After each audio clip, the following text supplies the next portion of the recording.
Bienvenido. Gracias, Juan, muchas gracias, muy amable. Voy a intentar compartir la pantalla. A ver, ok.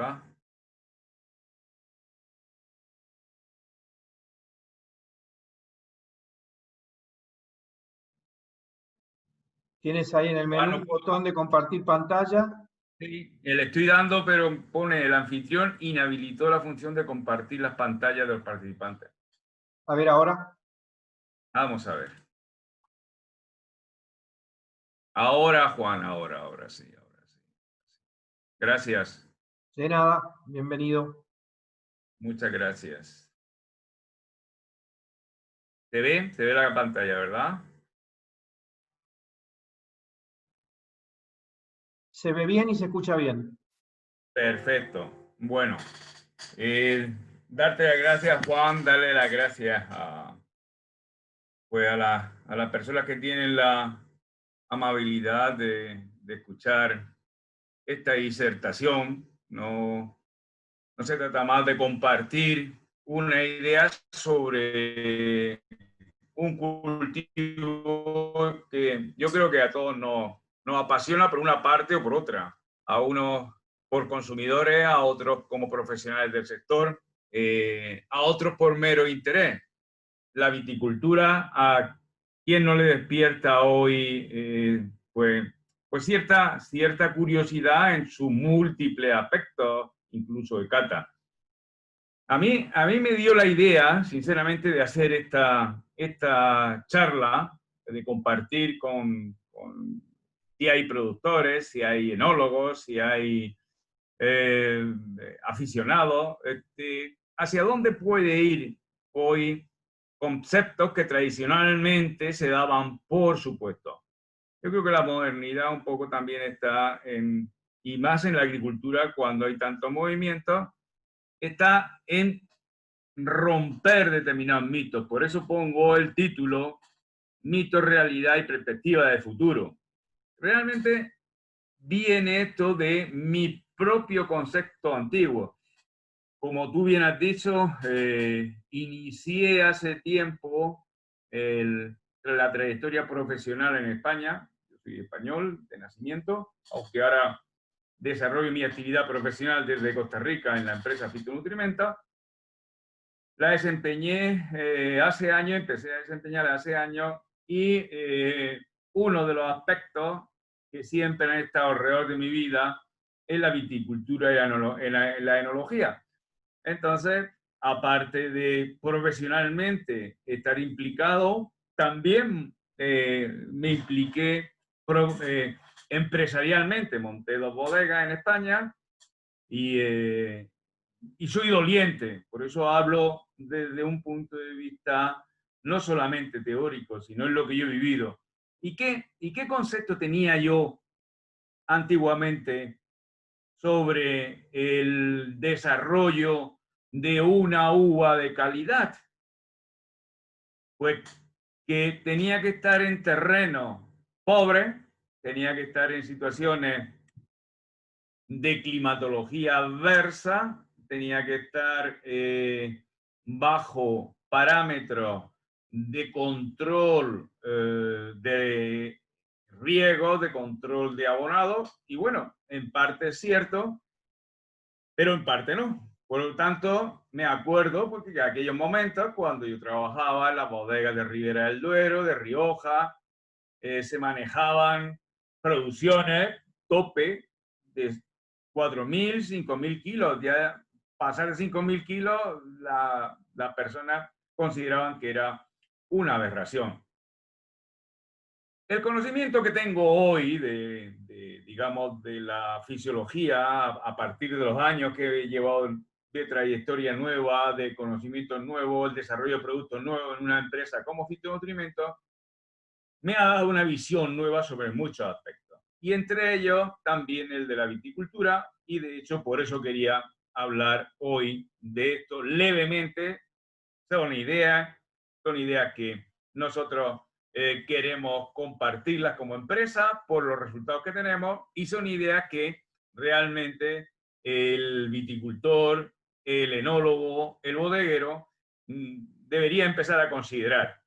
¿Cuáles son esas ideas? Bueno, como he dicho, nuestra empresa es una empresa que está radicada en México, tiene, como tú has dicho, dos vertientes, porque es mi dirección internacional, una que es Fitonutrimentos de México, que tiene el objetivo de conseguir fitoestimulantes y fitorreguladores que finalmente lo que establecen es el lenguaje planta.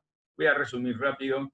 Y Bionutra, que es lo que estamos trabajando en una cosa que es el futuro hoy de la agricultura, que es la defensa fitosanitaria del cultivo. Hoy cada vez el tema de residuos está más complicado y están todas las grandes mercados internacionales, cada día están pidiendo LMI, límite de residuos, más bajo. LMR, perdón, LMR, límite de residuos, más bajo todavía, hasta llegar hasta anular cualquier tipo hoy de fitosanitario químico. Bueno, en fin, todo esto es una apuesta que la empresa nuestra lleva 15, 17 años haciendo por la defensa biológica. El objetivo de la charla, como he dicho, es defender la tesis de que una alta productividad no conlleva una alta productividad y una calidad de uva, no conlleva necesariamente una situación de reducción, sobre todo la calidad. Quiere decir, la calidad no lleva una reducción de la producción, que es el concepto tradicional que siempre se ha manejado. Calidad estaba unida a bajas producciones. Yo quiero defender la tesis de que una alta productividad puede estar ligada con las herramientas necesarias a una situación de calidad. Producción y calidad no están reñidas, porque la calidad de la uva está ligada a otro concepto que se llama el estrés oxidativo. Si nosotros sabemos controlar ese estrés oxidativo, nosotros podemos llegar a una producción alta y de calidad. Entonces, los mitos que hemos trabajado siempre, que la producción pequeña por hectárea ganaba calidad, los terrenos pobres daban el mejor vino. Yo mismo me acuerdo que cuando empezamos a hacer las bodegas buscábamos terrenos pedregosos, terrenos pobres, terrenos sin materia orgánica, etcétera, etcétera. Conceptos que yo hoy quiero rebatir en la medida de unos límites correctos que todos me pueden comentar y yo lo entiendo. Se necesita, como voy a explicar, esa situación que se llama estrés oxidativo, que es lo que realmente veían las personas que generaron todo el desarrollo de la viticultura y enología desde miles de años. La vid dicen que es poco exigente en terreno. Yo no he visto ningún cultivo que sea ni mucho ni poco exigente en terreno. Todos son los mismos exigentes en terreno. Todo depende de lo que yo quiera conseguir de ese cultivo. Y otro de los mitos es que nosotros dependemos de la añada. O sea, que llega un año bueno, un año malo, y yo me conformo y digo, vale, pues este año es bueno y lo califico como bueno, excelente cosecha. Yo creo que esos son, sinceramente, mitos y conceptos antiguos. Las realidades son que hoy un equilibrio estrés, que es el que genera ciertas cualidades, como yo las voy a comentar ahora un poco, el manejo de estrés como herramienta es una realidad hoy. El uso de fitoestimuladores y fitorreguladores es una realidad hoy en el panorama agrícola, en el panorama agrícola actual y mundial, en todos los cultivos. La naturaleza hace su trabajo, pero nosotros tenemos que hacer el nuestro. Yo no puedo estar dependiendo exclusivamente de la naturaleza y conformarme con ello. Y más en un mundo en el que estamos, que realmente las situaciones, como estamos viendo, se complican por muchas razones.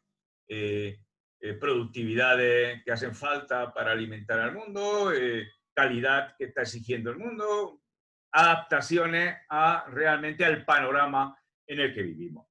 la producción en vino, sinceramente, depende del mercado. Entonces hay que estudiar, una bodega tiene que estudiar su mercado, estudiar hacia dónde quiere ir y entonces generar el tipo de vino. No podemos estandarizar los vinos. O sea, hay vino de autor, hay vino gourmet, con una... Bueno, pues eso tiene unas cualidades particulares, etcétera. Bien. Pero ¿cuántos se venden de eso? Una bodega hoy, sinceramente, conociendo como conozco amigos que tienen, muchos amigos en todas partes del mundo, por suerte. Porque a mí me apasiona el vino, yo soy un bebedor de vino, yo estoy en este mundo básicamente porque me gusta desde todos los aspectos, desde ver la viña desarrollarse hasta la fase enológica última con la que estoy implicado también y con la que tengo niveles de asesoramiento en una bodega. La integración, una de las cosas importantísimas que hasta ahora tampoco se había hecho mucho, y ha llevado de fase importante, y ha llevado errores importantes, es el desfase que hay entre la producción y el enólogo. El enólogo, bueno, requiere una cantidad de uva y de una calidad, pero sí hay que lograrlo en campo. Normalmente hasta ahora los enólogos ya tienen formaciones distintas, gracias a Dios, y incluso el mismo ingeniero agrónomo a veces tiene formación en enología, con lo cual tenemos un concepto compacto. Sabemos qué podemos producir y sabemos qué necesitamos producir para conseguir el vino que a nosotros nos interesa. La calidad de uva se planifica. El control de todos los procesos productivos marca la diferencia cualitativa de la uva. O sea, el control del desarrollo desde lloro hasta maduración, pasando desarrollo de pámpano, pasando por embero, pasando por crecimiento de valla, todo lo que queréis, todo eso se controla hoy en día. Tenemos medios para controlarlo, gracias a Dios. Detección de enfermedades, planificación de vendimia, sabemos hoy tenemos un montón de herramientas, con lo cual no tenemos excusa. Y sobre todo también la realidad es la sostenibilidad medioambiental. Hoy estamos comprometidos con el medio ambiente, como estamos viendo nuestra empresa, Grupo Nutra, una empresa comprometida con el medio ambiente. Y luego hay un concepto, estimado, que básico. Una nutrición incorrecta lleva a una planta débil. No nos engañemos en ese tipo de temas. Entonces, muchos de los problemas que se producen a nivel fitosanitario es precisamente porque no se atiende nutricionalmente correctamente la planta, pensando en todos esos castigos que hay que darle. Hay que castigarla. Pues no hay que castigarla. Hay que establecer con ella una relación equilibrada para conseguir lo que nos interesa. La viticultura y la enología, bueno, tienen, digamos, la producción de la fruta uva para vino, pues tiene sus particularidades. Por eso nosotros, como empresa, conocemos un poco ese mundo y hablamos de uva para vino y uva de mesa. El concepto no es igual. Vamos, somos claros. No es el mismo el concepto de producción de calidad de una uva de mesa que una uva para vino. Y nosotros somos conscientes de ese tema y por eso implementamos programas que tienen que ver con eso. Nutrimentos implementa programas que tienen que ver con la uva de mesa y con la uva para vino, para vinificar. Las perspectivas de futuro, por eso ponía la charla mitos, realidad, la realidad es la que he comentado, y las perspectivas de futuro, señores, son una tecnología orientada a la producción, o sea, una tecnología que tenga que ver con una viticultura de precisión, en la que se reduzcan gastos. Hay que competir, vamos a competir y mucha gente entrará. Muchos países están haciendo grandes vinos, incluso países tropicales en los que yo trabajo. Trabajo, por ejemplo, en República Dominicana y he roto como mucha otra gente, el mito de que en sitios tropicales no se puede hacer vino. Pues se puede hacer vino tinto, vino blanco, vino rosado y espumoso, igual. No tendrán determinadas cualidades organolépticas, sublimes, como determinadas zonas, el vino terroir de determinados lugares, Francia, España, Italia, Argentina, Chile, Sudáfrica, Nueva Zelanda, California, alta, baja, etc. Quizás no sea, pero son vinos aceptables. Y son vinos que la gran parte de la población siente placer en degustar lo que finalmente es el objetivo del vino. Un vino es bueno o malo, según te guste o no te guste. Así de claro.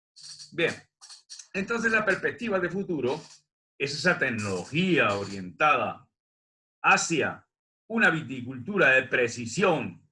Entonces se utilizan dendrómetros, que son los que miden el crecimiento del calibre que se va moviendo en los tallos para determinar en qué momento falta agua, en qué momento en qué momento fenológico podemos aplicar determinadas herramientas de cultivo, tratamiento, y sobre todo, bueno, ahí va a haber una distinción en la medida que nosotros tengamos datos, que lo importante, el tema es generar una base de datos importante, y ahí en la medida, y eso cuesta un tiempo, eso sí.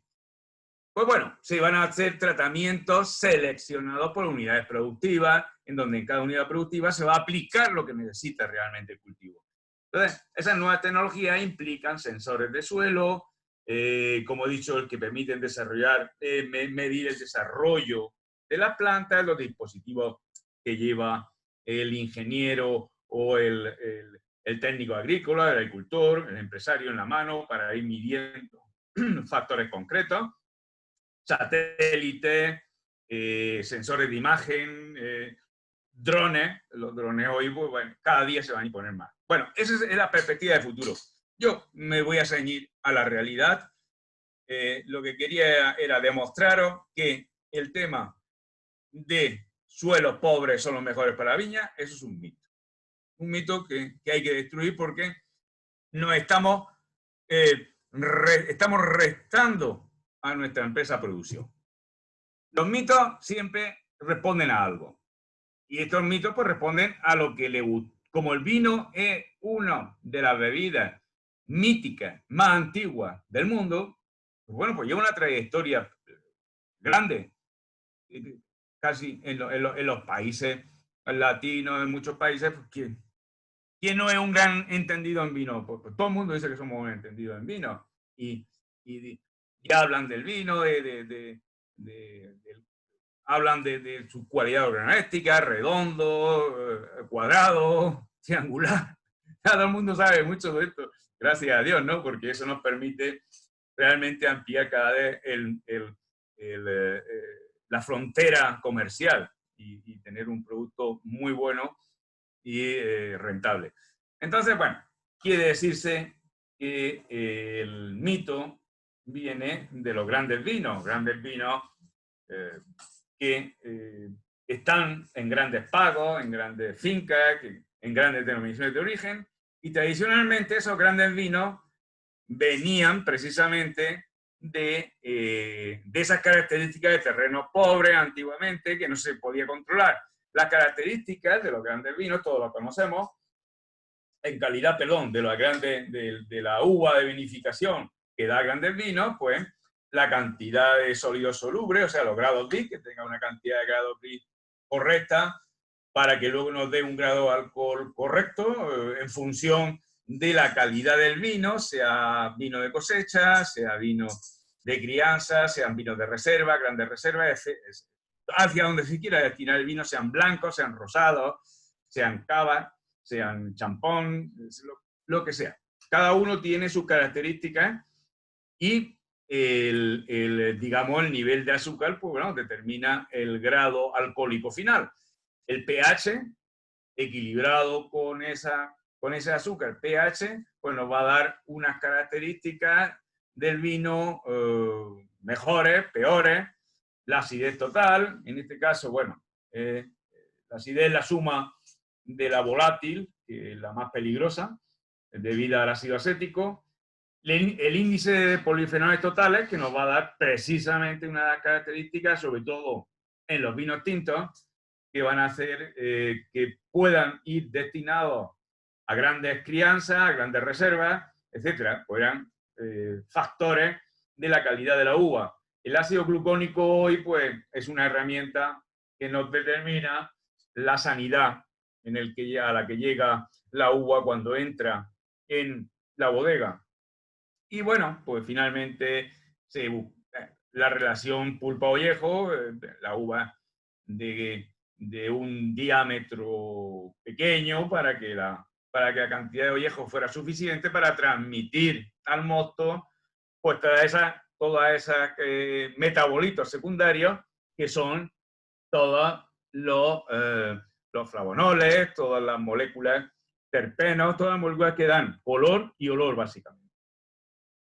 Esas situaciones se daban antiguamente en situaciones edafoclimáticas. Edafoclimáticas significan clima determinado y suelos determinados. Como no se tenían los parámetros que hoy tenemos de conocimiento, pues se fue generando la idea de esa situación mito que es la viña quiere suelos pobres, la viña quiere situaciones de estreses. Ellos no hablaban todavía de eso, pero sí de situaciones duras o sea, suelos pobres, o sea, nutrición pobre, falta de agua, y eso, bueno, tiene su verdad en determinado momento, como vamos a ver ahora. Esto era el mito, la realidad ha sido la siguiente, eso se ha ido propagando con el tiempo y se ha quedado en la cabeza nuestra de que es necesario producciones mínimas, los malos, para tener un vino bueno. No, no es así. ¿Qué estaba sucediendo en la planta antiguamente, que hoy conocemos muy bien a través de la fisiología? Pues estaba produciéndose en esos sitios que daban vinos buenos un estrés abiótico. Y ese estrés abiótico produce un estrés oxidativo. ¿Qué consecuencias tiene ese? Bueno, el estrés abiótico es un impacto sobre la fisiología de la planta que en la mayor parte de los cultivos es negativo. Yo no quiero, si estoy produciendo, vamos a ver, si estoy produciendo mango, si estoy produciendo palto, si estoy produciendo sandía, si estoy produciendo maíz, si estoy produciendo naranja, si estoy produciendo limón, no quiero estrés abiótico. Porque el estrés abiótico lo que me supone es pérdida de producción y mala calidad en muchos cultivos. Deterioro de las situaciones fisiológicas. Entonces, un estrés abiótico son todos los efectos, todos los impactos sobre la planta que son negativos la mayor parte a nuestros intereses. Y entonces, eso se produce cuando la planta no está en su rango óptimo de funcionamiento, de temperatura, de suelo, en el suelo pH, perdón, conductividad, humedad relativa, salinidad, etc. Factores que aquí os voy a describir, los podéis ver de una vez todas. Factores que generan estrés abiótico son de tipo físico o químico. Ese estrés abiótico está producido físicamente por la sequía, falta de agua, salinidad en el componente, digamos, cuando es físico osmótico. O sea, no deja que la planta absorba agua. En temperaturas extremas, altas o bajas, se sale el cultivo de su rango óptimo de temperatura, donde funciona bien, donde está acostumbrado a funcionar bien. Temperaturas templadas para determinados cultivos, frías para otros, tropicales, cultivos tropicales. Cada uno tiene su rango de temperatura óptimo. Genética, eso es genética. Irradiaciones altas, bajas, situaciones de anaerobiosis que generan falta de oxigenación en la raíz, con lo cual muerte radicular. Química, pues la química más evidente es la salinidad, cuando se produce suelos que tienen problemas sódicos, Son suelos sódicos o suelos alcalinos que generan bloqueo de determinados elementos esenciales para la nutrición o generan directamente toxicidad, como puede ser, por ejemplo, aluminio y hierro en suelos ácidos. Y luego contaminantes, evidentemente.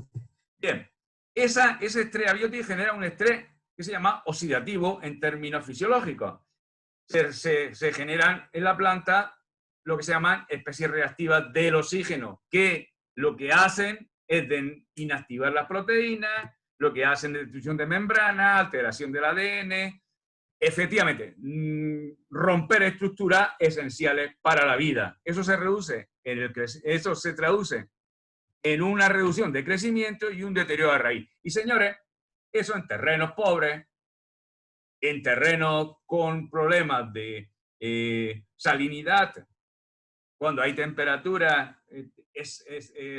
excesivas o muy bajas, pues se produce. Y eso pasa cuando la vid está en suelos de ese tipo. No tiene los microelementos necesarios o macroelementos para desarrollarse, y entonces se queda, hay un raquitismo y hay un deterioro de raíz. Si hay un deterioro de raíz, pues no está equilibrada y no puede desarrollar correctamente todos sus órganos vegetativos y reproductivos. Esa es la realidad. ¿Qué hace la planta para defenderse en estos casos? Pues, como he dicho, dosifica la energía, no crece, fructifica lo mínimo. En este caso, en el caso de la uva para vino, pues sí nos puede interesar, evidentemente, para conseguir una acumulación de nutrientes especiales dentro de la valla, que nos van a dar luego las cualidades organolépticas especiales. Pero eso lo vamos a ver ahora después también. Y sobre todo hay un problema también, que se produce con frecuencia. La planta no recupera y al año siguiente tiene ciertos problemas de desarrollo de pámpano. Entonces se producen lo que es la alternancia, que ustedes la habrán comprobado, no solamente en la viña, sino en otros cultivos de frutales. ¿Qué pasa? ¿Cómo reacciona la planta? Y aquí estoy yo llegando ya a donde quiero ya para entrar en una parte final de compartir con ustedes y de cosas prácticas que hacemos en nuestra empresa, conceptos nuevos que tenemos hoy en la viticultura para precisamente romper todas estas situaciones de mito y llegar a unas producciones mejores, más rentables para las bodegas. Respuesta de la planta al estrés abiótico, al estrés oxidativo, es una respuesta de supervivencia. La planta muere.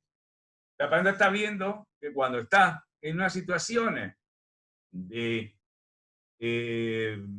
térmicas malas, cuando está en unas situaciones de anorexia, no tiene oxígeno, cuando está en unas situaciones de falta de raíces, cuando está en unas situaciones de irradiación excesiva, cuando está en unas situaciones de falta de nutrientes, pues activa un metabolismo secundario. El metabolismo secundario es generar moléculas orgánicas para defenderse frente a esos estreses abióticos, frente a ese estrés oxidativo. ¿Pero qué pasa? Claro, que está gastando una cantidad de energía importante. En este caso, a nosotros, como viticultores, como bodegueros, sí nos puede interesar. Por eso he dicho que la realidad es control del estrés oxidativo. Nunca he dicho que no lo hagamos, he dicho control del estrés oxidativo mediante prácticas culturales modernas para incrementar la producción y la calidad.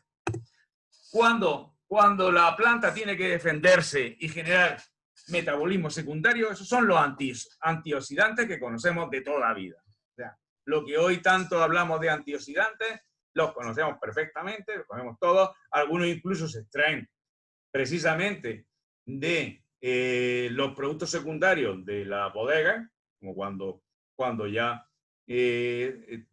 hemos hecho el prensado, pues el resto, de ahí sacan muchas veces lo que es el resveratrol, que es resveratrol, ay, a veces cuesta, que es un antioxidante que hoy se vende en la farmacia, en la biofarmacia, etcétera, como un buen antioxidante, muy recomendado.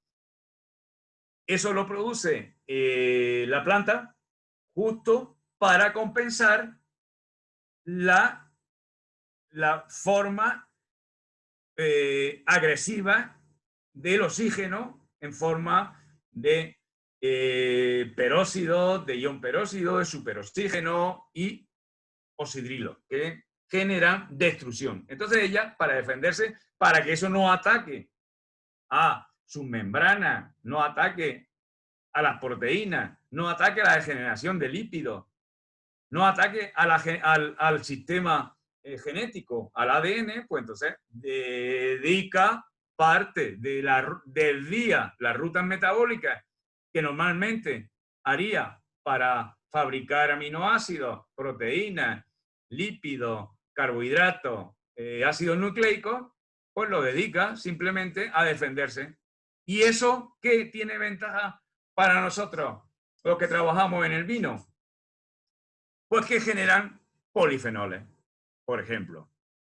Entonces generan una cantidad de polifenoles importantes de defensa antioxidantes que nos dan color vía la ruta metabólica del ácido químico, que bueno, una ruta muy conocida en fisiología, pero bueno, que nos sirve para generar básicamente flavonoides, donde están las flavonas, antocianos y taninos. Las flavonas generan color amarillo, antocianos rojo y el tanino, pues ya sabemos que lo que significa hoy en la enología la capacidad de crianza, la capacidad de mantener una actitud antioxidante en el vino para tener guarda, para tener capacidad de guarda. También aporta determinados sabores, porque no aromas, sino sabores. Hay que distinguir aroma y sabor. En el mundo del vino, en el mundo de la cata, son dos conceptos distintos, como sabéis. Y, bueno, otros polifenoles que se llaman los estilbenos, que es precisamente el resveratrol, lo que hemos comentado antes. Y luego también genera otro tipo, otro grupo, otra familia de antioxidantes importantísimos dentro del mundo del vino, que son los terpenos. Los terpenos generan los aromas. Esos terpenos pueden ser aromas primarios, los de el jugo directamente, de los que da la variedad, puede ser Merlot, Malbec, Carmener, la que sea, tienen en sí misma directamente tienen un aroma. Esos son los terpenos libres, lo que se llaman terpenos libres, aromas primarios, y luego otros que no captamos directamente, pero que se generan en, se llaman precursores, glicósidos precursores, porque básicamente están asociados terpenos con carbohidratos y después del, digamos, de la fermentación, por hablar de uno de los procesos que genera más aromas secundarios, está la manifestación de eso. Finalmente, antioxidantes, lo que pasa es que a nosotros nos interesan mucho. ¿A dónde quiero ir con todo esto? Que no se trataba de los suelos pobres, se trataba del proceso de estrés oxidativo, con lo cual, olvidémonos, yo en terreno bueno, yo puedo conseguir vino bueno. Simplemente tengo que implementar las prácticas culturales pertinentes.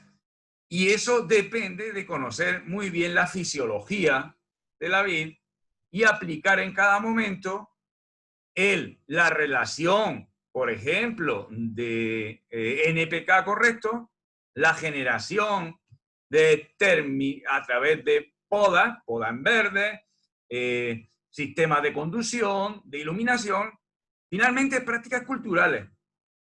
Entonces no nos limitemos. Si yo en lugar de tener 8.000 kilos por hectárea, puedo tener 12, 13.000, 14.000 kilos por hectárea de buena calidad, señores, beneficio.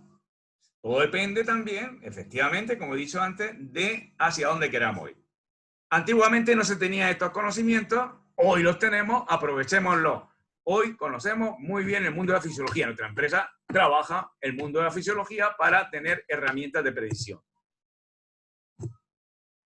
Entonces, la realidad final es que buscamos un equilibrio de estrés-producción, tenemos fitoestimulantes y fitorreguladores que nos permiten en cada momento actuar sobre la planta, y ahí vamos a ver un poquito ese tema. Finalmente, tengo una producción orientada al mercado que me dice el tipo de vino, si la gente, si mis clientes son de vino joven, de vino fresco, yo no me tengo que estar preocupando mucho tampoco por obtener esas previsiones de élite. Ahora, si yo quiero ir a un mercado de vino de autor, competir, que me saquen en las revistas, que Parker me dé 99 puntos, todo eso, ¿vale? Entonces, sí, hago parcelas determinadas, pero tengo que buscar finalmente, mi trabajo, el de la empresa nuestra, es generar herramientas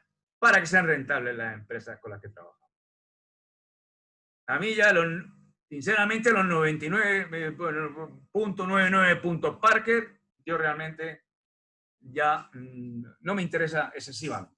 Sinceramente, me los tomo los vinos, si los puedo, para catarlos, porque cato todo lo que me presenten. Pero mi objetivo no es ese. Mi objetivo es que una empresa, que una bodega sea rentable. Y entonces, vuelvo otra vez, la calidad de la uva se planifica, se controla mediante todas las herramientas que tenemos hoy de planificación, marketing, abonado, sanitaria, etc. PNM entonces Internacional, que es nuestra empresa, se centra en dos aspectos. Nosotros estamos convencidos de que podemos aumentar la calidad con mayor cantidad de uva, y entonces manipulamos la capacidad de expresión genética de la planta con dos sistemas de productos, dos conceptos de productos. Son los fitoestimulantes, fitoestimulación y fitorregulación. ¿Qué es? Entonces, bueno, finalmente somos una empresa que trabaja, no trabajo generalidades. Cada suelo, cada edafoclima tiene una forma de abordar. Nosotros trabajamos con conceptos de protocolos muy personalizados en función de dónde estamos, qué clima hay, qué suelo hay, qué condiciones hay, humedad, pluviometría. Es que varía mucho, claro, porque tened en cuenta que en este caso la uva de vinificación sí necesita un periodo de estrés. Un periodo de estrés que empieza a partir del embero. Sí lo necesita, evidentemente. Y nosotros también nosotros también lo tenemos en cuenta en el protocolo. Bajamos drásticamente el aporte de agua y reequilibramos de otra forma el aporte de nutrientes básicos para que no se pierda calidad, no se pierda capacidad productiva en la planta. Sin embargo, se acumulen los metabolitos secundarios que os acabo de explicar. Entonces, trabajamos protocolos según clima, suelo y prácticas culturales. Podas que depende de la poda que tenga, digamos, de la densidad, del sistema de conducción, todas cosas que sabéis vosotros que se utilizan en viticultura. Entonces, tenemos productos que son foliares para complementar lo que la planta no está tomando en el suelo, porque si yo tengo un estrés hídrico en determinado momento que estoy induciendo para conseguir polifenoles, si tengo que aportar calcio y boro, que necesita en esos momentos la planta, calcio sobre todo, que es uno de los grandes problemas, tengo que aportarlo. Y nosotros tenemos muy claro que eso es lo que necesitamos aportarle a la planta en ese momento. Y eso no va a ser negativo para la calidad. Al contrario, eso va a ser súper positivo. Entonces, ¿cuándo aplicamos foliares? Cuando el suelo está bloqueado, porque lo hemos bloqueado nosotros o porque de por sí ya está bloqueado. Entonces, trabajo con análisis de suelo donde reconozco las deficiencias y trabajo con ellas. Porque una deficiencia de un micro me es limitante para todas las demás, como ya conocéis la teoría, ¿verdad? La teoría, para que no la conozcas, que el microorganismo deficiente determina el desarrollo vegetativo y generativo de la planta. O sea, si a mí me falta un elemento que se requiere muy pequeñas dosis, como un molibdeno, me determina que otras funciones no se hagan aunque tenga kilos. Y yo tengo kilos de nitrógeno, tengo kilos de potasio, kilos de fósforo. Determina la función fisiológica de la planta, el elemento limitante. Esa es la realidad. Entonces, ¿por qué nos vamos entonces nosotros a engañar, en este caso, diciendo que es que no? Es que el terroir da, no, lo que da el terroir es sencillamente unas deficiencias. Entonces, bueno, la planta se diferencia por acumulación de metabolitos secundarios y dan vino de determinadas características. Bloqueo, deficiencia y deterioro radicular, nosotros lo combatimos, porque si no hay raíces, no hay futuro en una planta. Entonces, bueno, pues ahí pues tenemos nuestros productos muy especializados. Nosotros no trabajamos una nutrición edáfica, nosotros trabajamos elementos muy especiales. Por ejemplo, si yo tengo un supercalcio, ese calcio tiene determinadas proporciones de elementos que juegan junto con él para proporcionar el efecto fisiológico. Nosotros trabajamos con efecto fisiológico, como vais a ver después. Entonces, bueno, un elemento como el calcio para nosotros en los desarrollos de cultivo es importantísimo, por eso hablo un poco de él, para que tengáis en cuenta, para que en la mente se nos quede que el calcio no es solamente un elemento estructural. Tiene muchas más funciones en la planta, muchas más, que no son momentos ahora de extendernos. Otro producto, la relación calcio-boro en las plantas, en la vid concretamente, en prefloración es determinante, porque el boro me va a dar la capacidad de la planta para generar una arquitectura floral suficiente para que yo tenga un cuaje bueno y luego tenga un desarrollo de bayas bueno también, que no haya lo que se llama corrimiento de flor. Otro tipo de productos que nosotros trabajamos mucho son los fitoestimulantes. El fitoestimulante es compensar el estrés oxidativo y que me puede hacer falta en determinados momentos de desarrollo. Porque si el estrés oxidativo viene antes de tiempo, yo no quiero que la planta esté en estrés. Tiene que entrar en estrés cuando a mí me interesa como ingeniero agrónomo, no cuando ella quiera. Entonces, estimulantes tenemos ácido húmico, ácido fúlvico, aminoácidos y, sobre todo, algas. Uno de los principales antiestresantes que existen en el mercado y de las que tienen unas funciones más importantes son los extractos de algas. Nosotros tenemos un producto a base de extractos de algas, entonces que nos sirve. ¿Por qué? Porque la alga ha estado normalmente, cuando son de buena obtención, cuando son de los mares correctos, cuando tienen la proporción correcta, cuando la extracción es correcta en frío, tiene unas propiedades antioxidantes tremendas porque viven en estrés continuo. Viven en estrés de irradiación, viven en estrés salino, viven en estrés térmico. Ese producto natural tiene todos los metabolitos secundarios que yo puedo transportar luego a la viña.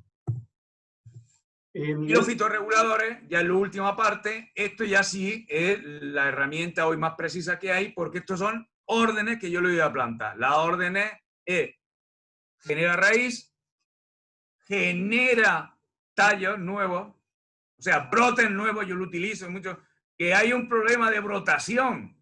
¿Por qué? Porque las temperaturas han desfasado.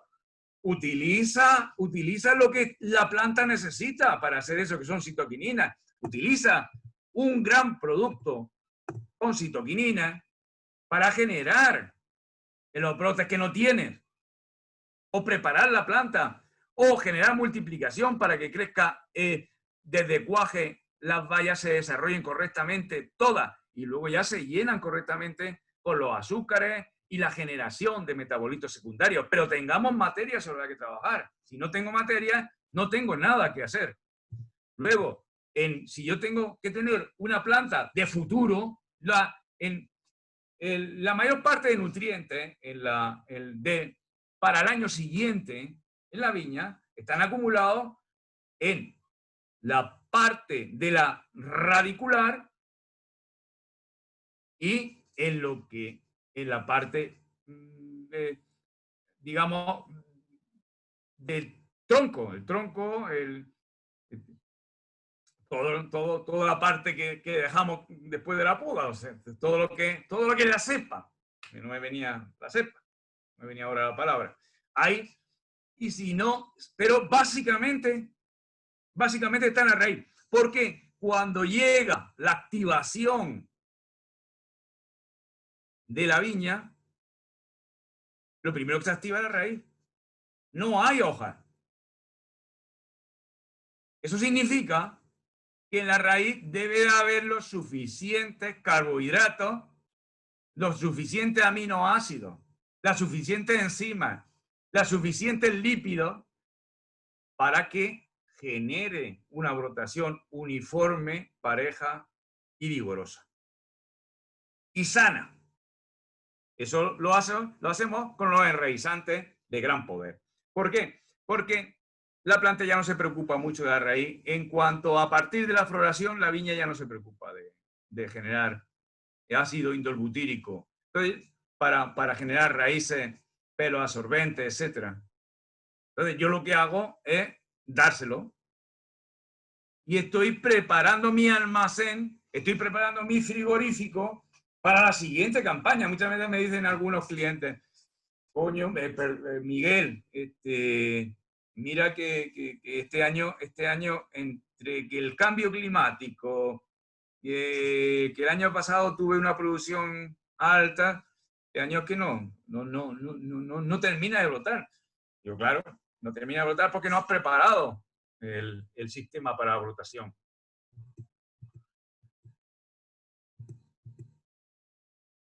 Nosotros, como lo he dicho, trabajamos un sistema de planificación.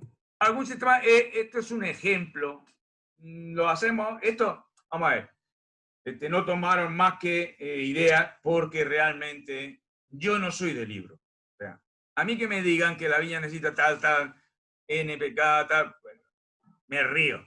Miguel. Me río. Adelante. No, 5 minutos más te podemos dar a lo sumo, porque a las 6 ya tenemos otro evento. Ok, pues entonces termino. No, que pregunten entonces ya. No, hace este comentario porque ya les comenté en el chat, había 2 o 3 preguntas, les pasé tu correo para que para que te hagan las preguntas directamente y les puedas contestar con tranquilidad, pues estamos como 20 minutos pasados de tiempo, pero está tan interesante, tan interesante la conferencia que no te quise cortar. Aparte me gusta mucho la vitivinicultura y nunca había entendido tan bien todo. Ok. Bien. En 5 minutos, vamos a ver, nosotros trabajamos por fenología. Y yo creo que hoy hay que trabajar un plan de trabajo tiene que trabajar fenología, clima, suelo y vino que yo quiero obtener. Esto es muy general, esto es nada que pongo aquí un ejemplo. Entonces yo, por ejemplo, si estoy terminando, en el momento que yo estoy terminando, que voy a iniciar la recolección, es el momento de apurar lo máximo posible la formación de carbohidratos para que se acumulen en la raíz, para que luego, cuando venga la activación a través de los lloros, que cuando empieza a activarse después de la poda, entonces yo tenga capacidad de brotación correcta y tenga sobre todo capacidad ahí para seleccionar realmente luego el sistema de poda, el sistema de yema, para que siempre tenga la madera suficiente y la cantidad de yema activa suficiente. Y eso tengo que prepararlo. Entonces, ¿qué me preparo? Pues bueno, si yo tengo una situación en la que hay un deterioro muy rápido, yo tengo un producto que se llama fitohormonal que impide que haya un deterioro rápido porque neutraliza la formación del etileno. Entonces, le pongo eso con aminoácidos, que es un antiestrés, y tengo la capacidad un poco más larga. Luego ya, si quiero, la quito. Puedo utilizar lo que quiera, pero por lo menos necesito acumular en la raíz. Entonces, bueno, puedo utilizar eso. ¿Qué pasa? Que eso me va a significar que cuando luego venga el hincha de yema, tenga posibilidades porque hay raíz, porque tengo nutrientes. Pero si quiero incentivar el desarrollo de yema para que tengan luego la suficiente capacidad vegetativa en donde yo pueda seleccionar racimos, le pongo un estimulante de la diferenciación celular y de la brotación lateral que se llama fitohormonal, que tiene citoquinina también. Voy alimentando esas hojas porque yo necesito capacidad fotosintética. Si no tengo capacidad fotosintética, no tengo carbohidratos. Si no tengo carbohidratos, no tengo azúcares. Si no tengo azúcares, la mayor parte de las rutas enzimáticas se me vienen al suelo. Entonces, sí, se me generan desequilibrios. Acidez, azúcar, polifenoles están desequilibrados. A mí me interesa una viña equilibrada para conseguir un vino equilibrado. Entonces, por eso voy poniendo en cada momento el producto que me estimula para que la viña no tenga ningún tipo de estrés hasta que no llegue el momento. Hasta que no llegue el momento. Entonces le voy dando el calcio y el boro siempre, casi siempre, en las condiciones de los viñedos, están francamente en minoría. Entonces, quiero decirte que no tienen la concentración porque no se traslocan bien. Entonces, bueno, tenemos productos para luego cuando llega el embero, ya hay productos. Entonces, junto al estrés, le pongo un Viramis, que es un producto que hemos hecho para introducir color, para que el viraje sea, para aumentar los polifenoles. Y luego tenemos un translocador que trasloca las azúcares en el último momento para generar el equilibrio. Azúcar, acidez y polifenoles, taninos y moléculas aromáticas correctas. Ahí está un poco el tema. Gracias y la paciencia, Juan, perdona. No, la verdad que me alegro que haya quedado tu conferencia para el final, porque me gusta mucho el tema de vinos, hice conferencias, organizé algún congreso vitivinícola y la verdad fue espectacular escucharte, por eso de hecho hace media hora no te corté, dije total es la última, pero a las 6 empieza otro evento y no tenemos remedio. Ahí ya dejé el mail para las consultas que van a hacerte. Esta videoconferencia igual queda grabada y la subimos a la plataforma una vez editada la semana próxima. Te voy a invitar a comer cuando vaya y no te voy a dejar comer, Gracias. Te voy a hacer hablar y te voy a escuchar y voy a tomar vino mientras tanto, mientras cuentas todo esto. Impresionante. Como ya es por la tarde, brindo por todos vosotros, por ti y porque nos veamos muy pronto. Gracias, Juan. ¿De dónde eres, Miguel? Yo soy de Alicante. De Alicante. De la zona de Alicante, de Valencia. ¿Y estás viviendo en México? Y estoy viviendo en Costa Rica, donde tienes tu casa. Ah, ok. Tuve el gusto de conocer Valencia. Dirijo un poco la parte internacional de la empresa. Claro, ok. Tuve el gusto de conocer Valencia y igualmente me logré colar en una cocina para que me mostraran cómo se hace la paella a la valenciana hace algunos años. Ay. Cuando quiera nos vamos a hacer una paella allí en Argentina de esta de muerte. Tal cual.